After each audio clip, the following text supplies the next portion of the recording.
সম্মানিত বিভিন্ন রাজনৈতিক দলের নেতৃবৃন্দ এবং আশপাশ এলাকা থেকে আগত আজকের এই সন্ধ্যা মিছিলে যারা অংশগ্রহণ করেছেন তাদের সকলকেই আমি আমার পক্ষ থেকে আন্তরিক মোবারকবাদ জানাচ্ছি।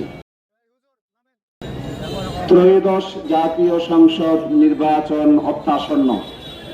আগামী 12 তারিখে দিরাইশাল্লার মানুষ তার ব্যালট বিপ্লবের মাধ্যমে তাদের উপযুক্ত প্রতিনিধি নির্ধারণ করবে। এই সংসদীয় আসনে যিনি ধানের শীষ প্রার্থী হিসেবে প্রতিযোগিতা করবেন, আমি জনাব নাসির উদ্দিন চৌধুরীর শারীরিক সুস্থতা কামনা করছি। একই সাথে এই ভাটি বাংলায় অতীতে যারা সংসদ সদস্য ছিলেন, সংসদ সদস্যের দায়িত্ব পালন করেছেন, আমি সবাইকেই শ্রদ্ধার সাথে স্মরণ করছি। আমি মনে করি আগামী 12 তারিখের নির্বাচন শুধুমাত্র সরকার পরিবর্তনের নির্বাচন নয়, এটি বাংলাদেশের ভবিষ্যৎ পরিবর্তনের নির্বাচন। আগামী 12 তারিখের নির্বাচনের মাধ্যমে যে সংসদ গঠিত হবে, ওই সংসদে বাংলাদেশের সংবিধান নতুন করে রচনার উদ্যোগ নেওয়া হবে। এই সংসদে দুটো কাজ হবে।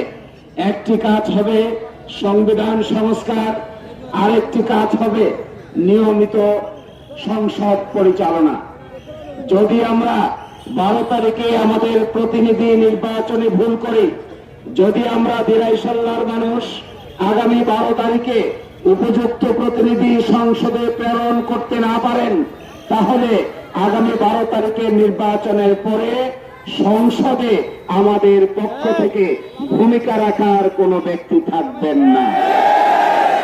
আগামীর সংসদ আইন প্রণয়নের সংসদ। আগামীর সংসদ নতুন করে সংবিধান রচনা করার সংসদ।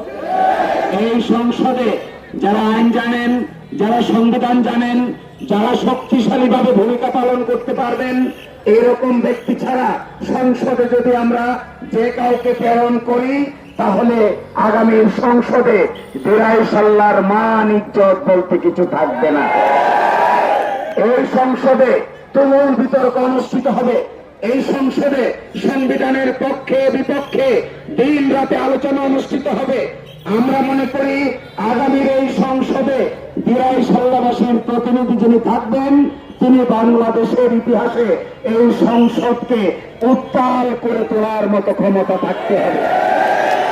যদি সংসদকে উত্তাল করা না যায়, সংবিধান পরিবর্তনের আলোচনায় অংশগ্রহণ করা না যায়, সংবিধানকে নতুন করে সাজানোর আলোচনায় অংশগ্রহণ করা না যায়, তাহলে সংসদে গিয়ে ব্যক্তির লাভ হতে পারে, দিরাইশাল্লার জনগণের কোনো লাভ হবে না।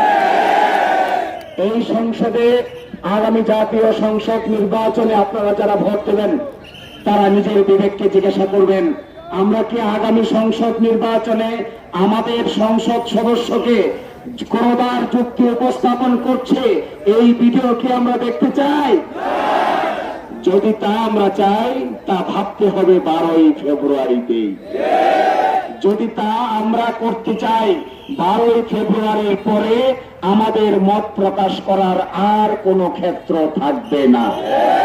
আমি আপনাদেরকে আহ্বান জানাই, 12ই ফেব্রুয়ারি নির্বাচনের সঙ্গে যারা সম্পৃক্ত আইন শৃঙ্খলা বাহিনীকে আমি আহ্বান জানাবো, একটি সুষ্ঠু, নিরপেক্ষ, স্বাধীন নির্বাচন অনুষ্ঠান করার জন্য আইন শৃঙ্খলা বাহিনীর পক্ষ থেকে যা যা করণীয় আপনারা সকল পদক্ষেপ গ্রহণ করবেন।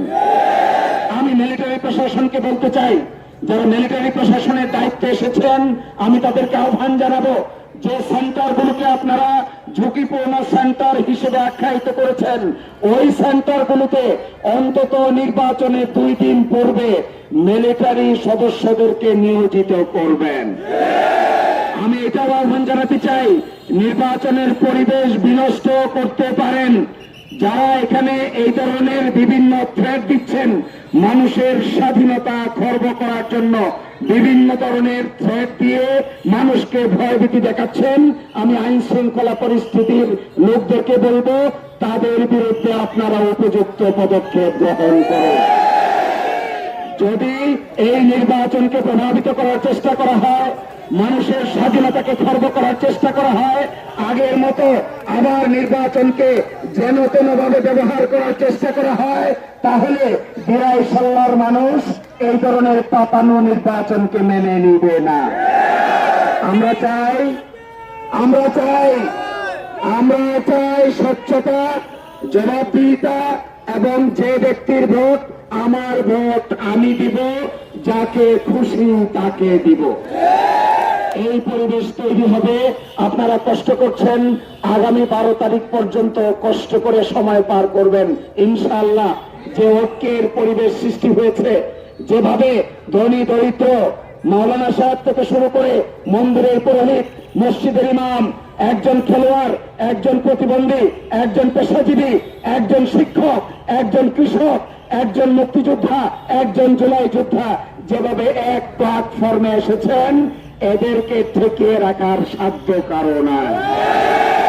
আমি মাঝে মাঝে শুনি এই সমস্ত জিনিস ভেবে অনেকেই উল্টা পাল্টা মন্তব্য করেন। আমি তাদেরকে আহ্বান জানাবো, ভাই, পূর্ণ দিনের এই রাজনীতি আর কেউ পছন্দ করে না। ভাই সাহেব, যদি বুঝতে না পারেন, মানুষের হৃদয় খুলে বোঝার চেষ্টা করেন।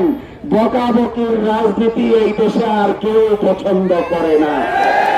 আমরা চাই চাঁদাবাজি, সন্ত্রাস, দখলবাজি, টেন্ডারবাজির রাজনীতি এই দেশ থেকে চিরতরে দূরীভূত হয়ে যায়। আর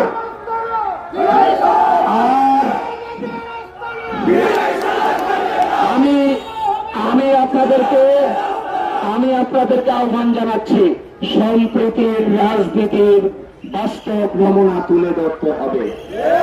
আমরা দিরাইতে আগামী 9 তারিখে মিটিং ডেকেছি, সাল্লায় 8 তারিখে মিটিং ডেকেছি, সমাজচরে 5 তারিখে মিটিং ডেকেছি। আমি আগামীকালকে চিঠি দিয়ে আমাদের সঙ্গে প্রতিযোগী বন্ধুদের একটি দাওয়াত দিব। এই চিঠিতে পাবলিক হবে। এই চিঠিতে আমরা আমাদের সমাবেশে উপস্থিত হয়ে সংশ্লিষ্ট প্রার্থী অথবা তার পক্ষে কোন ব্যক্তি যদি থাকেন, তিনি আমাদের জনসমাবেশে তাদের যদি কিছু বলার থাকে, সেই বলার বক্তৃতা উপস্থাপন করতে পারবে। আমি প্রত্যাশা করব আমাদেরকেও আপনারা দাওয়াত দিবেন। আমি প্রত্যাশা করব আপনাদের জনসমাবেশে আমাদেরকে চিঠি পাঠিয়ে দাওয়াত দিবেন। যদি আমরা ব্যক্তিগতভাবে যেতে পারি, অবশ্যই আপনাদের জনসমাবেশে গিয়ে আমরা আমাদের বক্তব্য উপস্থাপন করব। আর যদি আমরা ব্যক্তিগতভাবে যেতে না পারি, আমাদের প্রতিনিধি গিয়ে আপনাদের জনসমাবেশে বক্তব্য উপস্থাপন করবে। বিরাইশাল্লায় এই ধরনের এক নতুন রাজনৈতিক যাত্রা শুরু হবে। এই যাত্রায় আমরা একসাথে বন্ধুর মতো কাজ করব। আমরা কেউ কাউকে সম্মানে আঘাত করব না, ইজ্জতে আঘাত করব না, কাউকে অপমান করব না, কাউকে বেইজ্জতি করব না, কারো ব্যাপারে কটু কথা বলবো না, কাউকে ব্যক্তিগতভাবে আক্রমণ করব না। বিরাইশাল্লায় বাংলাদেশের ইতিহাসে নতুন রাজনৈতিক চর্চা শুরু হবে। আমি আপনাদেরকে অসংখ্য ধন্যবাদ জানাই। এই স্বল্প সময়ের নোটিশে আপনারা হাজির হয়েছেন। ইনশাআল্লাহ যে জাগরণ তৈরি হয়েছে, 12 তারিখে বিরাইশাল্লার মানুষ নীরব ব্যালট বিপ্লব দেখিয়ে ছাড়বে। সকলকে অসংখ্য ধন্যবাদ জানিয়ে আমরা আজকের মতো সমাবেশ এখানেই শেষ করছি। আল্লাহ হাফেজ। ছড়িয়ে দিক বিদিক এসেছে, দেখো দাঁড়ি পাল্লা।